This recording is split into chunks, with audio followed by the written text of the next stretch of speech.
L'opinion publique. Le concept d'opinion publique va naître avec la démocratie.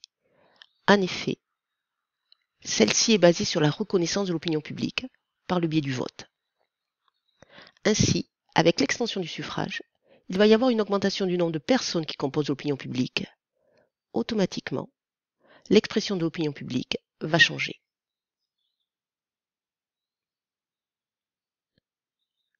L'opinion publique apparaît au XVIIIe siècle, lors du siècle des Lumières, et ce concept est traditionnellement attribué à Jean-Jacques Rousseau. Au XVIIIe siècle, l'opinion publique a des caractéristiques particulières. C'est d'abord l'opinion d'une élite économique et sociale, celle de la bourgeoisie intellectuelle et commerçante. Ensuite, cette opinion publique peut se définir à partir de ces deux caractéristiques. C'est d'abord une opinion, c'est-à-dire un avis éclairé et raisonné sur un thème.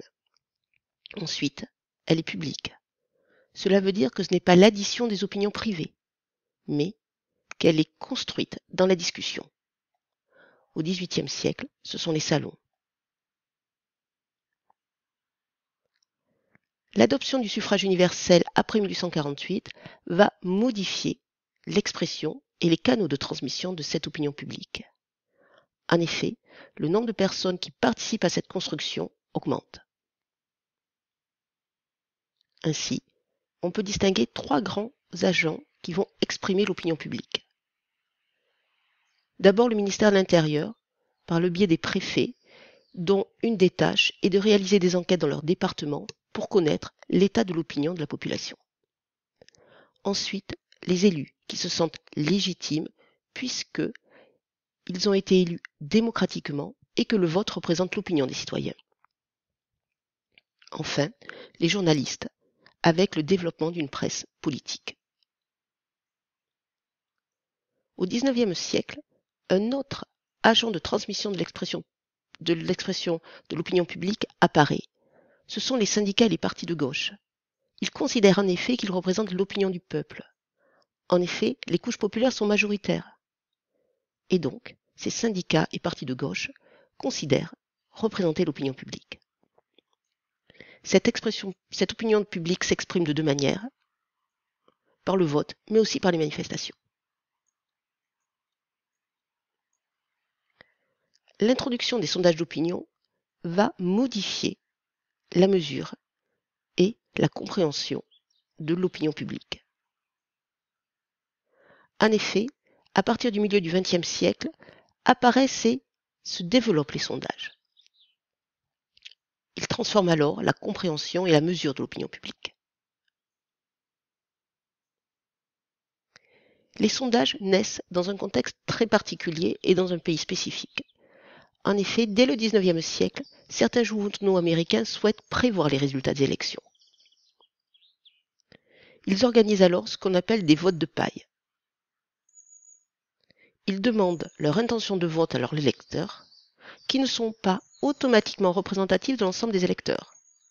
Ensuite, ils vont publier les résultats. Lors des élections présidentielles de 1936, deux techniques vont être utilisées pour prévoir les résultats des élections. Le premier est un immense vote de paille avec plus de 2 millions de réponses. Ce vote de paille annonce la victoire de Landon. La deuxième mesure est un sondage réalisé à partir d'un échantillon de quelques milliers de personnes. Ce sondage donne la victoire de Roosevelt. Dans la réalité, c'est Roosevelt qui a gagné. Ainsi, cette élection présidentielle de 1936 montre la supériorité des sondages pour mesurer l'opinion publique.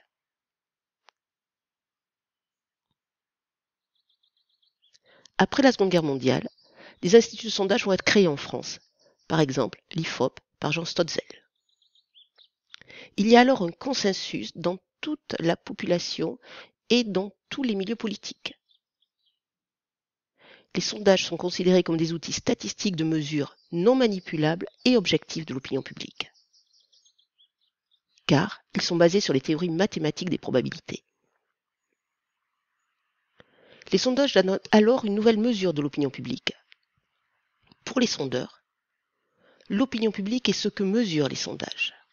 Cette définition semble démocratique. En effet, tout le monde est par échantillon représentatif interposé censé être interrogé. Elle semble aussi scientifique, car les opinions de chacun vont être méthodiquement recueillies et comptabilisées. Un sondage donne alors une photographie de l'opinion publique à un moment donné. C'est une mesure objective, car elle est basée sur une donnée chiffrée. Ainsi, l'opinion publique est une opinion, un avis d'une personne à un moment donné sur un thème. Et cet avis va se construire au cours d'interactions. Mais elle est publique. Ce n'est pas la seule addition des opinions individuelles. Elle va se construire à partir de débats démocratiques.